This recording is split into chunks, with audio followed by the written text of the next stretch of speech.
नमस्कार दोस्तों, स्वागत है आपका फिर से एक बार हमारे YouTube चैनल सनातनी धर्म में। और आप हमारे चैनल पे नए हो तो चैनल को सब्सक्राइब जरूर करें। जिसके भाग्य में बहुत पैसा होता है उन्हें ये 9 संकेत मिलते हैं और वो कोई साधारण संकेत नहीं है। इस संपूर्ण विश्व में सर्वशक्तिमान ईश्वर ही है और उनकी इच्छा के बिना एक पत्ता भी नहीं हिल सकता है।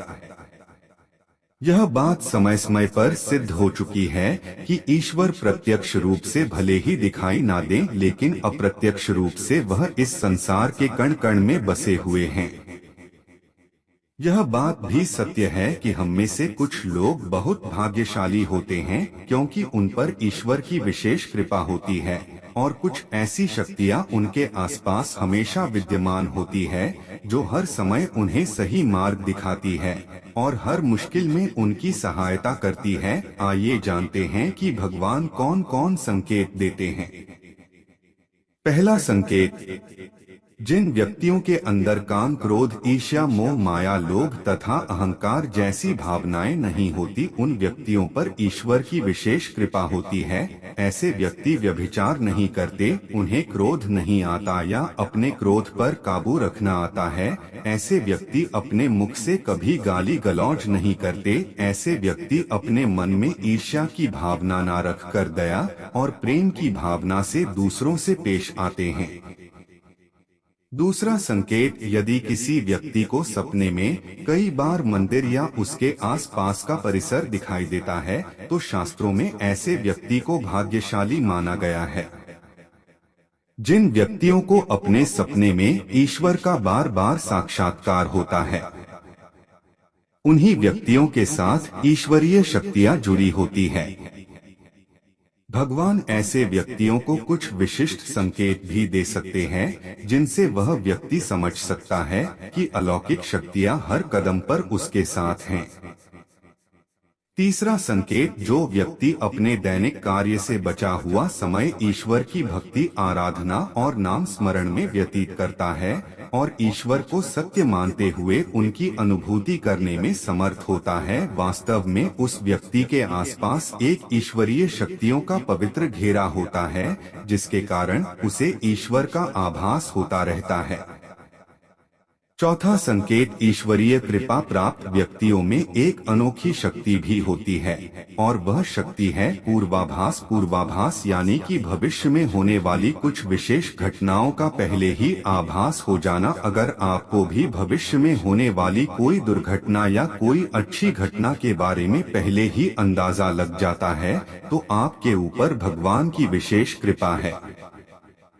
पांचवा संकेत, कुछ लोगों को हमेशा अपने आसपास एक विशिष्ट प्रकार की सुगंध का अनुभव होता है। हमेशा सुगंधित फूल, अगरबत्ती, धूप या कपूर जैसे पवित्र सुगंध का झोंका सा हवा में तैरता हुआ महसूस होता है तो यह उसके आसपास ईश्वर की उपस्थिति का संकेत तथा देवी देवताओं का आशीर्वाद होता है।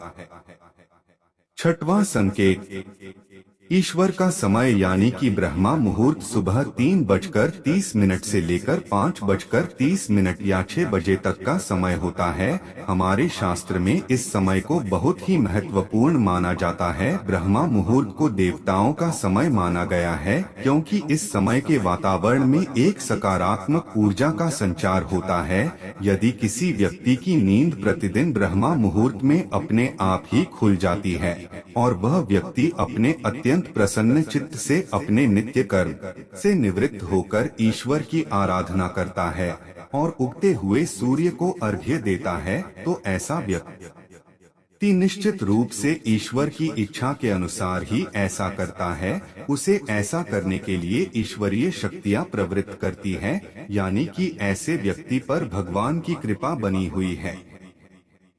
सतम्वा संकेत, कई बार हम किसी मंदिर या धार्मिक स्थल पर भजन, कीर्तन या कथा सुनने जाते हैं। कितने भी सुंदर भजन हो या कितनी भी अच्छी कथा हो, बीच बीच में हमारा ध्यान भटक जाता है और हम कभी अपने घर के विषय में, कभी अपनी किसी समस्या पर या फिर अपने आसपास बैठे लोगों का विचार करने लगते हैं। लेकिन कुछ लोग ऐसे होते हैं जो भजन, कीर्तन या कथा सुनने में इतने लीन हो जाते हैं कि उन्हें किसी बात का होश नहीं रह जाता, उन्हें बस अपने आसपास पवित्रता का एहसास होता है और बहुत ही शुभ ध्वनियां सुनाई देती हैं, तो ऐसे व्यक्ति का साथ निश्चित ही अलौकिक शक्तियां दे रही हैं। आठवां संकेत, जो व्यक्ति ईश्वर के चरणों में ही परम आनंद की अनुभूति करता है और ईश्वर भक्ति को ही वास्तविक आनंद मानता है, ऐसा व्यक्ति न तो कभी दुखी रह सकता है और न ही किसी को दुख दे सकता है। ऐसे व्यक्ति का मन और मस्तिष्क हमेशा शांत रहता है, जिससे वह कभी भी सत्य व सदाचार के मार्ग से विचलित नहीं होता। यह उसे ईश्वर से मिला एक विशेष आशीर्वाद होता है, जिससे वह समाज में हमेशा मान और सम्मान प्राप्त करते हैं।